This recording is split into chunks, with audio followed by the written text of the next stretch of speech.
Would do anything to go back in time and listen to my instincts, and it still breaks my heart to think about the condition that we picked my daughter up in. When we get back to my mother-in-law's that night, my jaw dropped when I laid eyes on my daughter. First of all, her eyes were swollen like she had been crying all day, and I was shocked to see that her hair had been dyed and straightened. It looked awful, and my daughter was clearly upset.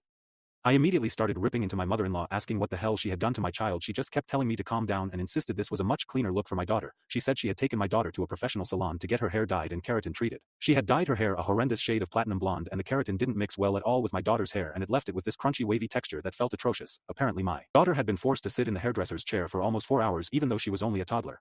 That's why daughter was so exhausted, and she just kept touching her hair and crying in my arms. I told my husband that I was never letting his mother-in-law take care of our baby ever again, and then I never wanted to see her for as long as I lived before storming out of her house. My husband didn't follow me out. Instead, he stayed inside and spoke with his mother. I waited in the car for him, and he was silent the entire drive home. When we got home, I just spent the rest of the night comforting my daughter. My husband didn't bother us, and it honestly felt like he was ignoring me. He didn't even come to check on my daughter or comfort her before I put her to sleep. Subscribe for next part.